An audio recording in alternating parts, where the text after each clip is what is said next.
महाराष्ट्रामध्ये मराठा आरक्षणावरनं पुन्हा एकदा वादंगाला सुरुवात झाली आहे। कुणबी प्रमाणपत्र रद्द होत असल्याचा आरोप करत मराठा आरक्षण आंदोलक मनोज जरांगे यांनी काल थेट सत्ताधाऱ्यांना आव्हान दिलं होतं।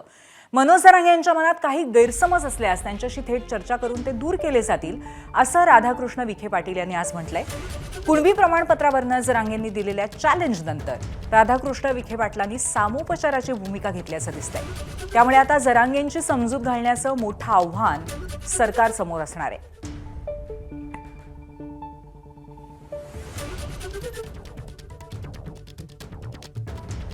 तुमच्या एका बी अधिकाऱ्याकडे नसणारे तितके पुरावे एका बी राज्यातल्या एका माणसाच्या यशवंता दहीहंडीचे एकट्याचे पुरावे बघाय, जस काय मोजण्या करायच्या इतकं गठ्ठे आहे ती। अरे नालाय कवन करू नका तुम्ही, मी इतका मागा लागन ना तुम्ही मला माझ्या अंगावर येऊ नका। फडणवीस तुम्हाला सांगतो मी जर तराला लागलो ना तो तुमचं लय अवघड करून टाकेन मी सगळ्याच। इतके पुरावे द्यायचे तुम्हाला तरी रद्द होती काय ते पुरावे? जरांगे पाटलांना माझी एवढीच विनंती आहे, नेहमीच मी आवाहन करतो त्याचा पूर्ण आदर सरकारने केलेला आहे। स्वतः माननीय मुख्यमंत्री देवेंद्र फडणवीस यासाठी सातत्यानं पुढाकार घेत आहेत।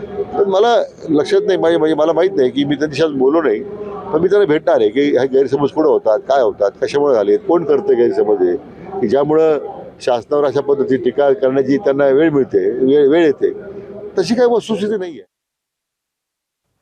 मुळात महसूल मंत्री चंद्रशेखर बावनकुळे यांच्या सांगण्यावरनं मराठ्यांची कुणबी प्रमाणपत्र रद्द केली जात असल्याचा आरोप काल मनोज जरांगे यांनी केला होता। त्यावर बावनकुळेंनी सुद्धा स्पष्टीकरण दिलंय, पाहूया। या लेकरांचं पाप कोण डोक्यावर घेणार आता? फडणवीस तुम्ही का? त्या बावनकुळेचं सांगण्यावर बावनकुळेचं पत्र देतो, इन्व्हेस्टमेंट करून दिलं त्यांनी, या नोंदी रद्द करा म्हणून। हो, हे फडणवीस लक्षात ठेवा तुम्ही। आता त्या बावनकुळेने मराठीचं वाटोळं करायचं ठरवलंय, यांनी इन्व्हेस्टमेंट करून पत्र दिलंय की नोंदी रद्द करा।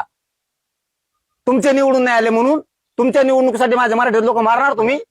मराठा समाजाचे 3 त्या ठिकाणी लोकांच्या व्हॅलिडिटी ही रद्द झाली, पण जर ओबीसी आणि याचा आकडा घेतला तर जवळपास 117 प्रकरणं अशी आहेत। ओबीसी समाजाची सुद्धा व्हॅलिडिटी कमिटीने रद्द केला आहे। त्यामुळं एकंदरीत प्रमाणपत्राचा आढावा घेतला तर जे काही प्रमाणपत्र निर्गमित झाले किंवा ज्या व्हॅलिडिटी झाल्यात त्यामध्ये 1% फक्त त्या ठिकाणी व्हॅलिडिटी ही रिजेक्ट करण्यात आलेली आहे।